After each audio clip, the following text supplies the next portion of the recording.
দেখতে দেখতে একটা বছর পার করে আবারও চলে এলাম 2025 সালে বারোদলের মেলা।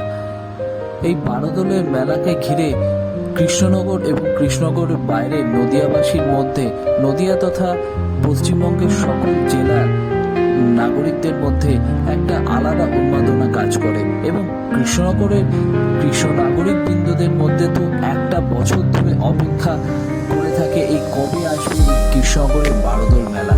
আর বারোদল মেলার ইতিহাস তো সমস্ত ব্লগ এবং ভিডিওতেই তোমরা দেখে থাকো, এবং গত বছরে আমি বারোদল মেলার যে ব্লগটা বানিয়েছিলাম তাতে বারোদল মেলার ইতিহাস নিয়ে তো আলোচনা করেইছিলাম।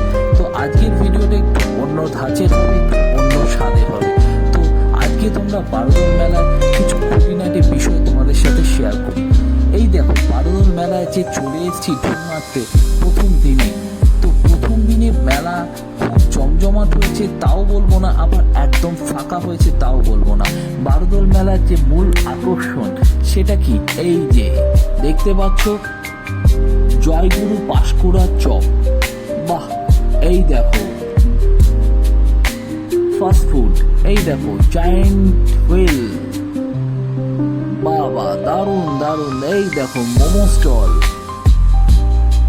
বাবা! এই যে বারোদল মেলার স্পেশাল লস্যি, এই দেখো কৃষ্ণনগরের সুবিখ্যাত মাটির পুতুল, এই দেখো পাঁপড় ভাজছে, পাঁপড় ভাজা, এই দেখো বাবা কি সুন্দর কি সুন্দর। এই যে ঘুগনি স্টল, বারোদল মেলার একটা মূল আকর্ষণ হচ্ছে ঘুগনি।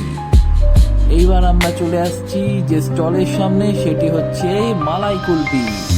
তারপর আই লাভ বারোদল, সত্যি বারোদলের একটা আবেগ কাজ করে। তবেই তো দেখো এই অগণিত মানুষ ভগবানের দর্শন করার জন্য লাইন দিয়ে দাঁড়িয়ে আছেন। একটি বারের জন্য এই ভগবানের দর্শন তারা করতে চায় এবং এই 3 দিন বারোদল মেলার ভগবান দর্শন করার সুযোগ থাকে। তো আমরা এখন কৃষ্ণনগরের নাট মন্দিরে চলে এসেছি, কৃষ্ণনগর রাজবাড়ির নাট মন্দিরে, এবং ভগবানের দর্শন করছি। বাহ, অপরূপ দৃশ্য, সত্যি না দেখলে বিশ্বাস করা যায় না। একটি বারের জন্য আপনারা যারা যারা এখনো পর্যন্ত কৃষ্ণনগর বারোদল মেলায় আসেননি, তারা আমার এই ভিডিওটা দেখার পরে একটি বারের জন্য আসুন এবং উপভোগ করুন কৃষ্ণনগরের বারোদল মেলা। আমি কথা দিচ্ছি আপনাদের হতাশ হবেন না, আপনারা কেউ হতাশ হবেন না। বারোদল মেলা সত্যি একটা অন্য মাত্রা বহন করে কৃষ্ণনগর তথা নদিয়াবাসীর কাছে।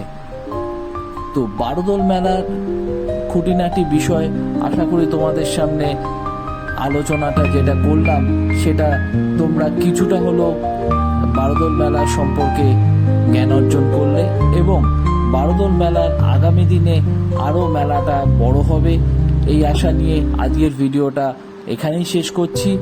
ভিডিওটা যদি ভালো লেগে থাকে তাহলে স্কিপ না করে শেষ অবধি দেখো, এবং হ্যাঁ, আমার চ্যানেলটাকে অবশ্যই সাবস্ক্রাইব করে দেখো, তাহলে কিন্তু আরও ইন্টারেস্টিং ভিডিও তোমাদের সামনে তুলে ধরার মোটিভেশনটা পাই।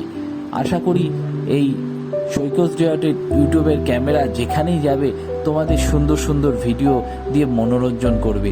তো চলো আজকের মতন এখানেই থাক, আবার দেখা হবে নতুন কোনো ভিডিও নিয়ে নতুন কোনো দিনে। Tata, bye bye.